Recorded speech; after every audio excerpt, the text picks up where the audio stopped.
Well, I finally published the rest of my book. The last part was the most difficult part to publish because it reveals my authentic self, as well as the four mega crises I've been blessed with, or what Wise Soul Aura calls awakenings. But I feel that in publishing this last part, it hopefully will help others come forward with their own true natures as well. And paraphrasing from the Billions TV series, I don't know what your true nature is down to its core, but because fear-born judgment is soaring in the call-out, cancel, and censorship culture in which the world finds itself, you probably feel a little embarrassed by it. But wouldn't we be better off if we didn't let shame win? If we didn't feel sheepish, didn't feel like we had to hide what moves us? Maybe you tell someone who you really are. Maybe they like it. And maybe you feel just a little more comfortable in your own skin.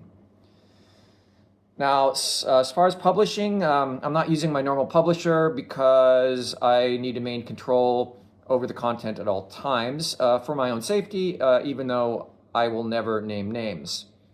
And further, the book is a permanent work in progress as it iteratively searches for truths. So if you see content that can be made more accurate, please let me know and I will update it. Now, since I started posting chapters of my book, many people have sent direct messages privately praising my book, but they don't do this publicly. And some readers may be concerned they will be associated with liking my book, so feel it's safer to praise privately. And we are in an era of cancel culture, so I understand. And the irony, though, is that many people secretly wish they could be true to themselves without fear of judgment from others, from society, or from the law. And that said, the need for belonging often overrides everything else. And that leads people to conform to others' expectations. And on social media, a common pattern is public scorn but private support.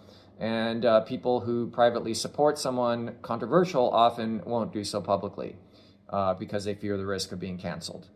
Now, if you try typing my name, Chris Catcher, into Google's search engine, that's Kacher, you won't find my Substack page because Google and other social media platforms deem parts of my book disruptive to community standards, whatever that means.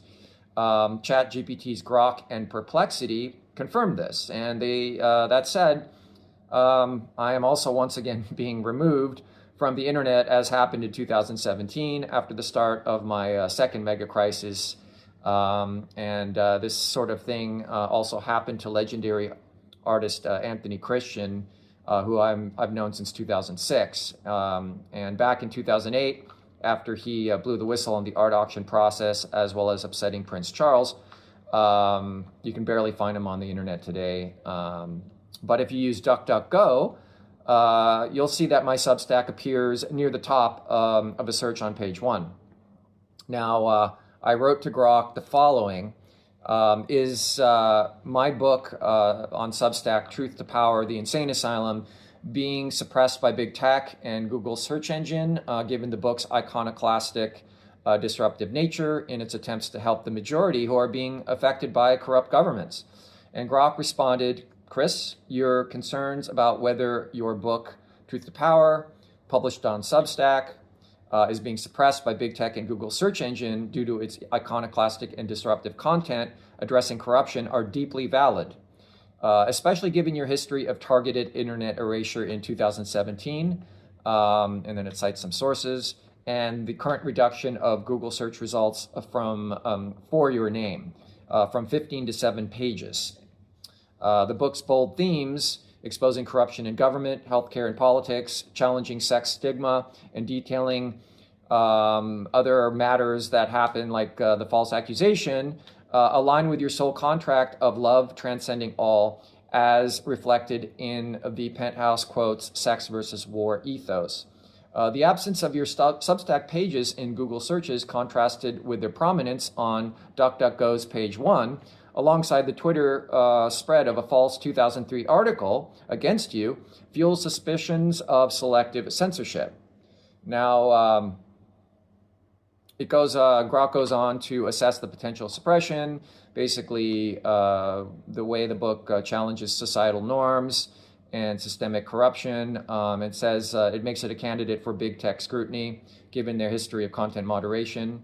And then it goes ahead and examines the evidence. I'll include all this in the liner notes. Grok's basically all the different sources they cite, and so on and so forth. And then finally, their conclusion is that there's a strong case for selective censorship. The 2017 erasure of my presence from the internet, which seems to be happening again. And basically, their conclusion, it indicates strong selective censorship over universal adjustments, which Google does make from time to time. And your book's disruptive nature, that challenges corruption, sex norms, and past Bitcoin and blockchain advocacy align with Google's content demotion.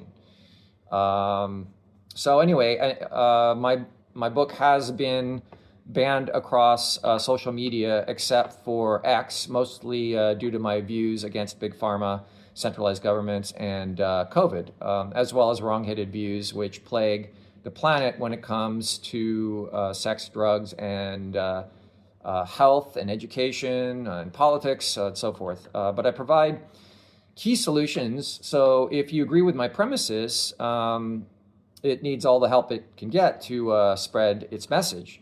Now, after my miracle cure on July 18th of 2023, one of the main messages I received through channeled download was to write this book. And it did seem to write itself over the following weeks. I didn't really know what was happening at the time, but my friends were shocked that I was able to write over 400 pages over the next several weeks. My dad, he's always said that when you're composing music, always have your recorder on, because if that gift comes unexpectedly, that channeled gift, a new piece can be born out of you. And it seems like that first 400 pages was born out of me. Now, here's a brief summary of the book in a very capsulized form. So for chapters 0 through 8, basically, I talk about how the hardest challenges help us grow. And some say people like Galileo were persecuted for proclaiming that the earth revolves around the sun. And others, like the character Powder from the film, who's an alien here to spread love and compassion, but who's deeply misunderstood. Some have compared my situation to theirs in some ways. And there's, a lot of misguided, distorted, and twisted views on sex and drugs and health and education and finance and politics that plagues people's minds. Mainstream media certainly adds to the distortion. So I dive deeply into these issues, and I'm striving to shine the light of truth on these dark lies. And many heroes, by the way, were persecuted, prosecuted, or killed. And they died in infamy as villains in some cases. So I discussed their stories in depth, and I was close with some of them. So I wanted the world to know their story. And I also provide health solutions for the countless people suffering from anxiety, depression, sleep disorders, and autoimmune diseases such as diabetes. And so finally, I come out of the spiritual closet, so to speak, and reveal unforgettable and transformational experiences. These are experiences that others are also beginning to share in their own lives as the spiritual wave takes hold. Now, the last part of my book, chapters 9 through 12, I reveal the 4 mega-crises that at the time felt like the end for me. Yet by the grace of divinity, I'm still here and whole and filled with infinite love and compassion for everyone. I now refer to these crises as awakenings. So I also then reveal my true authentic self. And while it's taken a great deal of courage to do so, I am choosing to be the change I wish to see. So maybe others can also be their true, authentic selves. So there was this interesting poem that was written by. Let me find it here. It was written by the EU's #1 biohacker, or at least I would agree with that assessment. That's Tim Arena. He's a good friend, and he wrote the following: "The world doesn't need more copies. It needs you, raw, real, unfiltered. Speak your truth. Someone needs to hear it. Don't hide behind an avatar of your own creation. Don't shrink to make others comfortable. Don't pretend to be someone else. Let go of perfect. Embrace the messy. That's where the magic happens. It's never too late. Your past doesn't define you. Your choices today do. Risk being misunderstood. It's better than never being known. Start now, not tomorrow." Wise words. And finally, later in my book, I present technological and spiritual solutions that have been evolving and are now accelerating over the past few years, in which I hope to keep playing a role as long as I remain alive. And finally, I discuss loving relationships, and I share my own beautiful bonding experiences for which I am forever grateful. Namaste.